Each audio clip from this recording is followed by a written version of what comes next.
Well, and after 5 days of serious and deep conversations here at Kenyatta International Convention Center, the annual meetings of the African Development Bank Group is finally coming to a close this afternoon. We are looking out for the much expected communique, which is going to be read out by the president of the African Development Bank, Akinwumi Adesina. And of course, we'll be looking out to see what exactly, what are some of the issues that they are going to be highlighted in that document, and how Africa is going to follow through on the commitments that are going to be made here to ensure that we achieve the aspirations of this meeting. We have been here since Monday, and of course today we are winding up. And joining me on the set, we are talking to the Bank of South Sudan governor and also the chairperson of the East African Monetary Affairs Committee, Dr. James Alic Garang. He's going to explain to us what has been his experience in the last 5 days, whether his expectations have been met, and what is the way forward. Thank you very much indeed, Governor, for joining us here. First of all, I want to hear from you. We've been with you here for the last 5 days. What has been your experience in this meeting? Thank you very much, O'Brien, for having me this afternoon. My experience for the last 5 days is that the meetings themselves have been very engaging and productive. And I can say that we truly have a successful meetings, and of which the outcome of those meetings will be articulated in the communique that will come out just briefly. If you want me to go ahead and highlight some of those highlights, I can do so. Yes, please. I'll just mention a few of them. The key point has been the need for the governors to push and articulate the vision that is around reforming the global financial architecture. That point has been made over and over, and we are very happy about the position that has been articulated, not just by the governors, but also by the governors, by the presidents during the presidential dialogue. What is really involved in those? It has to do with the push and the need for Africa to access financing on a scale that is commensurate with the development needs of the countries, and at the same time on a speed that there is a need for velocity. So that's the key. The other one is that it has, for a very long time, African countries have been accessing financing, especially with terms that are not favorable.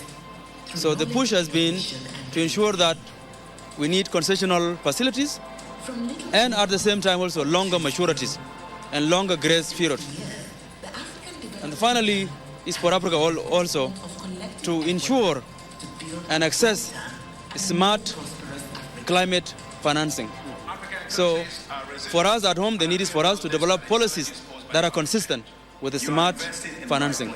But the global community is also challenged to ensure that we have access to those climate finance. So this is around reforming the global financial architecture. The other point has to do with the African Development Bank delivering on its mandate. And now its mandates and visions and mission are revised. And the focus on the Africa that we want, which is the Africa that should be inclusive, resilient, integrated, and at the same time speaking with louder voice and one voice. That message has been made very, very, very clear. The third point is for the FDB and all of us to mobilize the private sector to play its transformative role in developing Africa.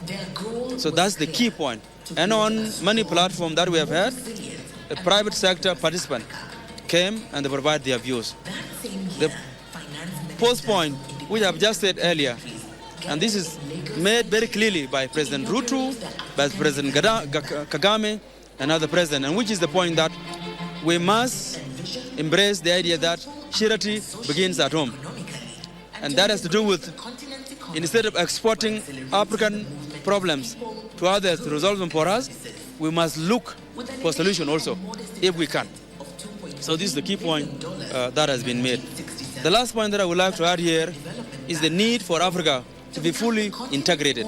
And in this regard, for example, the Horn of Africa had a very successful meeting where a number of agreements were signed with a number of countries on Africa disaster and risk financing mechanism. And these were specifically meant for South Sudan, Somalia, and Djibouti. And the whole idea is that there are countries in the region, especially in the Horn of Africa, that are least connected. So the resolve was that we must properly connect ourselves. So as we leave this meeting, we are leaving with a resolve that there are things that need to be changed, both at home and globally. And our resolve cannot be overstated. Very well.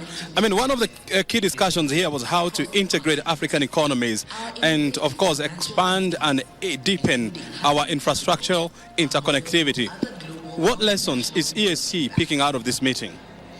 Of course, let me put it from the AFDB perspective. The AFDB financial standing is very strong. That's what we have just learned. And as a result, the AFDB is mobilizing resources. Some of these resources will be deployed to regional blocks, including the EAC. So that's one aspect. The other aspect is that the EAC itself is a strong regional bloc. And as a result, some of the policies that we have discussed, we will also bring them to the EAC platform, including the summit. And so the whole idea of connecting the regions and the EAC is just a lesson that we have drawn from the FGB meeting. And as a result, at home in the EAC, we'll be pushing this. I have just said earlier that in the Horn of Africa, some of the countries in the Horn of Africa are the EAC members. So the resolution that was made to connect the EAC is an outgrowth of the FGB meeting. And then before I let you go, I also want to hear from you then, how do we make the aspirations of this meeting work for the continent going forward? I think this will need leverage at many fronts.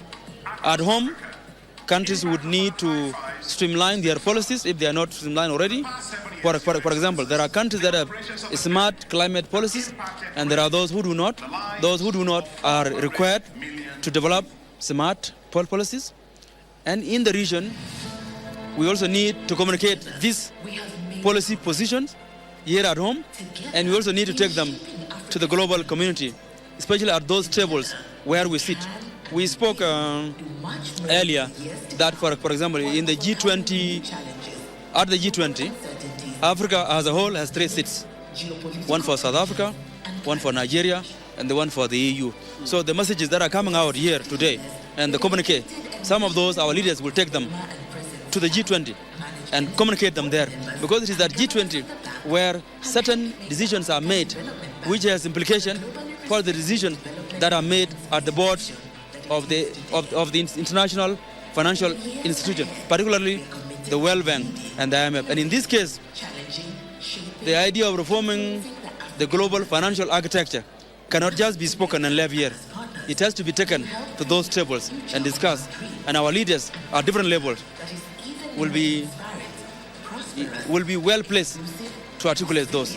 And I'm sure our communique also is going to be a conduit that will just use to say, look, this is what we have resolved as governors, this is what we want, this is what we want to see. Very good. Thank you very much indeed, Governor, for joining us here. And of course, we'll continue with this conversation going forward to ensure that the aspirations of this conference are captured in our socio-economic development between now and going forward. It has been a pleasure, O'Brien, engaging with you this morning and the last few days. We look forward to a brighter Africa. Thank you very much. Thank you very much. Asante sana.